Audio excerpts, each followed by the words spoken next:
زلزلے کیوں آتے ہیں؟ قرآن و حدیث کی روشنی میں 2005 کے تباہ کن زلزلے کے 15 سال بعد ایک مرتبہ پھر شدید زلزلہ آزاد کشمیر اور دارالحکومت اسلام آباد میں پیش آیا۔ پاکستان کے مختلف شہروں اسلام آباد اور لاہور سمیت ملک کے مختلف شہروں میں شدید زلزلے کے نتیجے میں 26 افراد جاں بحق ہو گئے تھے اور 300 سے زیادہ زخمی تھے۔ زخمیوں میں خواتین اور بچے بھی شامل تھے۔ زلزلہ پیما مرکز کے مطابق ریکٹر سکیل زلزلے کی شدت 5.8 ریکارڈ کی گئی تھی، جس کی گہرائی زیر زمین 10 کلومیٹر تھی۔ زلزلہ کیا ہے؟ زمین کے اندر تہوں میں چٹانوں کے درمیان عرصے سے جاری حرکات کے باعث پیدا ہونے والی توانائی کے اخراج سے سطح زمین پر پیدا ہونے والی ہلچل کا نام زلزلہ ہے۔ زلزلے قدرتی آفات میں سے ہولناک اور تباہ کن تصور کیے جاتے ہیں۔ یہ اچانک آتے ہیں اور پلک جھپکنے میں بے شمار انسانوں اور بستیوں کو تباہ و برباد کر دیتے ہیں۔ زلزلے کیوں آتے ہیں؟ آئیے قرآن و حدیث کی روشنی میں جانتے ہیں۔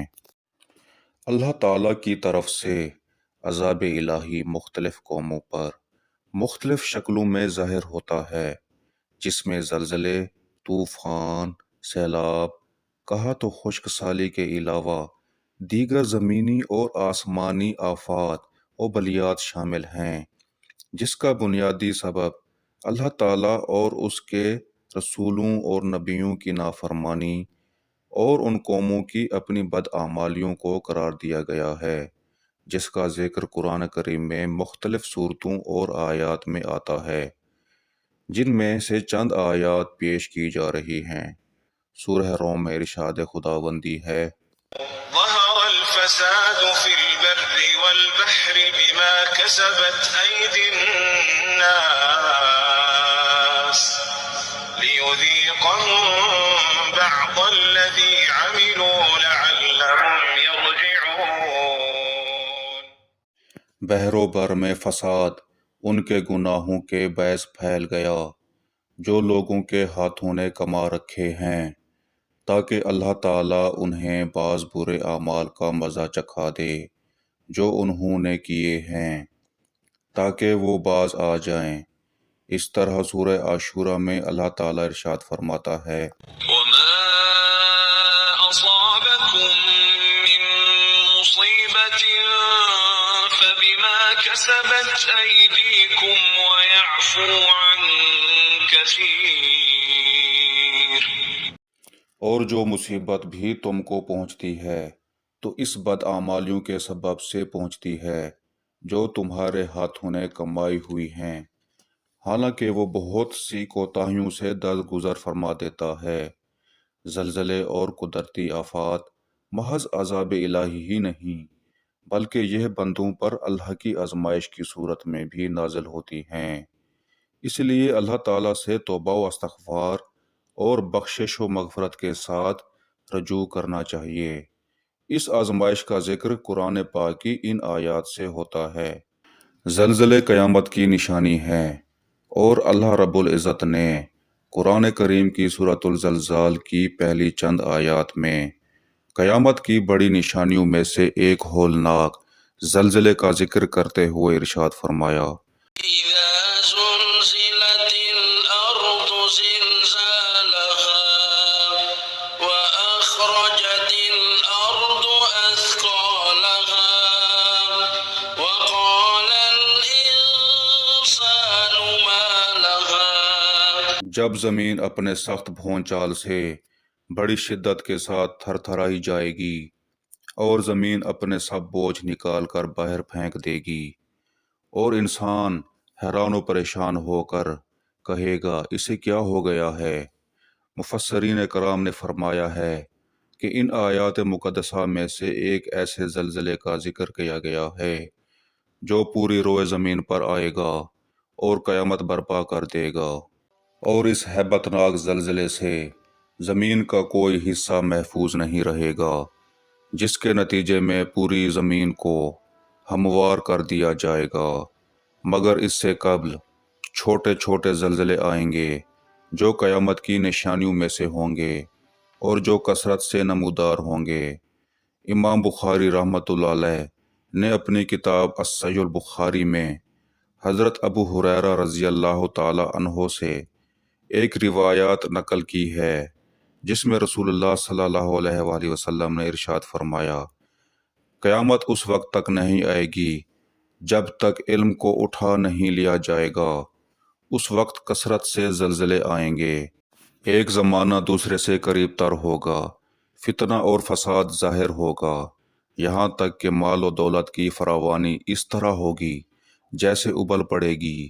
جامعہ ترمذی میں معروف صحابی حضرت ابو ہریرہ رضی اللہ تعالی عنہ سے ہی دوسری حدیث مروی ہے کہ رسول اکرم صلی اللہ علیہ وآلہ وسلم نے قیامت کی نشانیوں کا ذکر کرتے ہوئے ارشاد فرمایا، جب مال غنیمت کو گھر کی دولت سمجھا جانے لگے گا، امانت میں خیانت کی جائے گی، زکوٰۃ کو بوجھ سمجھا جائے گا، دینی تعلیم دنیا کے لیے حاصل کی جائے گی، آدمی بیوی کی اطاعت کرنے لگے گا، اولاد ماں کو ستانے لگے گی، دوستوں کو قریب اور والدین کو دور کر دیا جائے گا، انسان سے ڈر کر اس کی عزت کی جائے گی، گانے بجانے والی عورتیں اور سامان تعیش کی کثرت ہو جائے گی، شرابیں پی جانے لگیں گی، امت کے بعد میں آنے والے لوگ پہلے لوگوں پر لعنت ملامت کرنے لگیں، تو اس زمانے میں سرخ آندھیوں اور زلزلوں کا انتظار کرو،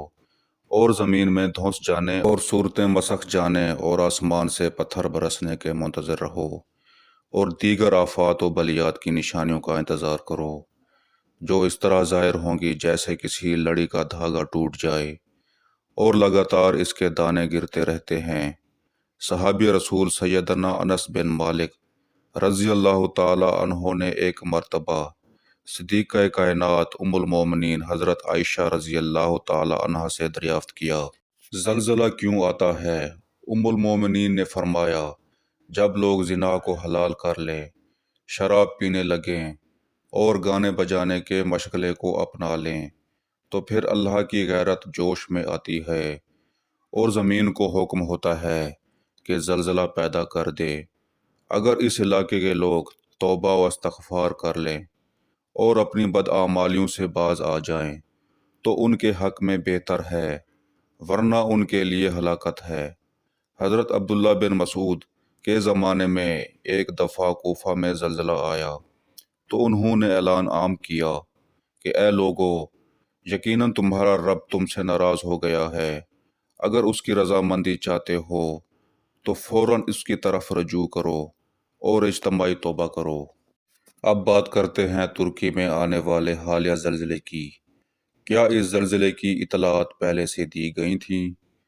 ترکی میں آنے والے زلزلے اتنی ہلاکت خیز کیوں ہوتے ہیں؟ آئیے جانتے ہیں۔ کچھ روز قبل ترکیہ اور دیگر ممالک میں آنے والے زلزلے نے ہر طرف تباہی مچا دی۔ ترکیہ جیسا خوبصورت ملک اب قیامت صغریٰ کا منظر پیش کر رہا ہے۔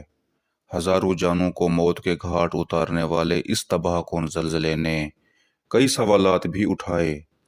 ترکیہ میں آنے والے زلزلے نے ہمیشہ اتنا تباہ کن کیوں ہوتے ہیں؟ پچھلے تمام برسوں کے مہلک ترین زلزلوں کو دیکھا جائے تو گزشتہ 10 برس میں ایسے صرف 2 زلزلے آئے جن کی شدت اس حالیہ زلزلے کے برابر تھی، اور اس سے پہلے کے عشرے میں 4 زلزلے ریکارڈ کیے گئے تھے۔ تاہم کسی بھی زلزلے میں آنے والی تباہی کا انحصار صرف اس پر نہیں ہوتا کہ اس کی شدت کیا تھی۔ ماہرین کے مطابق بدقسمتی سے جنوبی ترکیہ خاص طور پر شام میں ایسی عمارتوں کی تعداد کم ہے جو اس طرح کے زلزلے کے جھٹکے برداشت کر سکیں۔ ماہرین کے مطابق ترکیہ اور شام کی سرحد کے قریب اس علاقے میں گزشتہ 100 سال بھی کوئی شدید زلزلہ نہیں آیا اور کوئی ایسی علامت بھی نہیں دیکھی گئی جس کی بنیاد پر کہا جائے کہ اتنا شدید زلزلہ آ سکتا ہے۔ ترکیہ اور شام میں زلزلے کی آمد کی خبر 3 دن قبل کر دی گئی تھی۔ نیدرلینڈ کے محقق فرینک ہوگر نے ٹویٹر پر کچھ روز قبل خطے میں بڑے زلزلے کی پیش گوئی کی تھی۔ فرینک نے اپنی ریسرچ ایجنسی کی پوسٹ کو بھی ری ٹویٹ کیا تھا، جس میں یہ بتایا گیا تھا پہلے زلزلے کے بعد ایک اور بڑا جھٹکا آئے گا۔